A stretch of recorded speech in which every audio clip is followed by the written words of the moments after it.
Siapa sih yang gak doyan sama jajanan pasar? Ada berbagai makanan ringan yang sudah menjadi sajian khas di Nusantara, tak terkecuali yang lahir dari hasil akulturasi dengan kebudayaan bangsa lain, seperti Cina atau bangsa Portugis dan Belanda yang pernah menjajah dan hidup di Indonesia. Di setiap rasa tentunya punya cerita. Mari kita bahas sejarah dari beberapa jajanan tradisional yang sejak dulu udah eksis di lidah.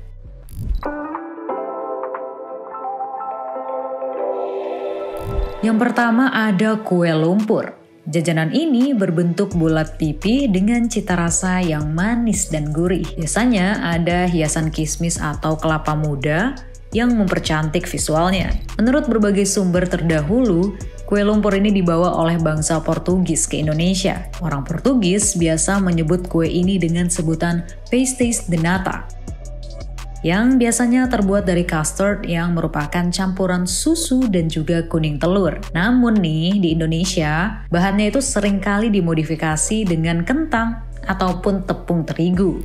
Selanjutnya ada onde-onde. Nah, kalau yang satu ini pasti sering kita temukan di tukang gorengan maupun di pasar tradisional. Kue ini khas dengan wijen pada kulit luarnya dan berisikan kacang hijau di dalamnya. Kabarnya onde-onde ini berasal dari Cina, tepatnya pada masa dinasti Zhou. Mulanya onde-onde dibuat untuk disajikan kepada para tukang kayu dan tukang batu yang membangun istana. Pada masa dinasti Tang, kue ini disebut ludeu. Masyarakat Cina Utara mengenal onde-onde dengan sebutan matuan.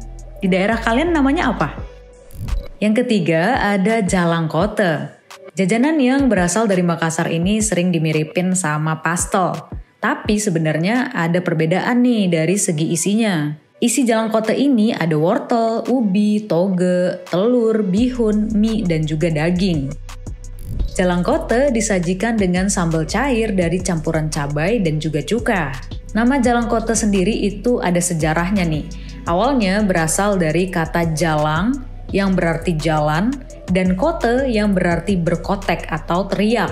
Makanan ini dulunya dijajakan oleh anak kecil yang berjalan kaki sambil teriak-teriak. Oleh sebab itu, jajanan ini dinamakan jalangkote. Bagus juga nih inspirasinya. Jajanan tradisional selanjutnya ada serabi. Nah, makanan yang satu ini udah jadi andalan lah ya di sejumlah daerah, antara lain seperti misalnya Jawa Tengah, Jawa Barat, dan juga Jawa Timur. Kue ini memiliki cita rasa gurih dan juga manis. Bahan dasarnya ada yang dari tepung beras, dan ada pula yang menggunakan tepung terigu. Awal mula serabi ini sebenarnya tuh ada banyak versi. Ada yang menyebut serabi dipengaruhi oleh pedagang India karena dirasa mirip dengan kue apam khas India.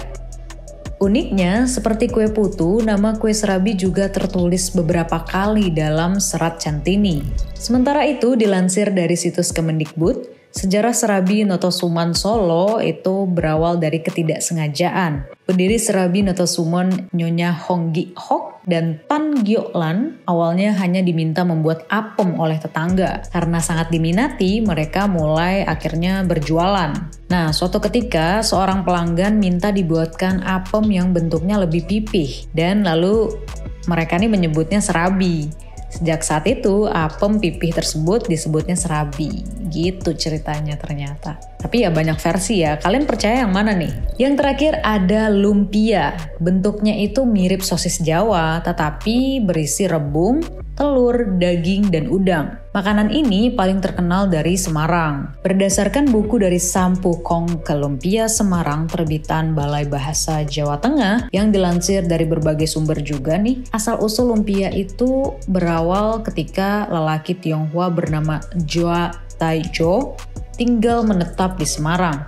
Dia ini menjual makanan berisi daging babi dan juga rebung. Suatu hari, ia jatuh cinta dengan wasih yang berjualan makanan serupa, namun bercita rasa manis dan berisi kentang juga ada udangnya. Mereka menikah dan menyatukan resep cita rasa mereka yang menjadi usaha seperti lumpia yang kita kenal pada saat ini.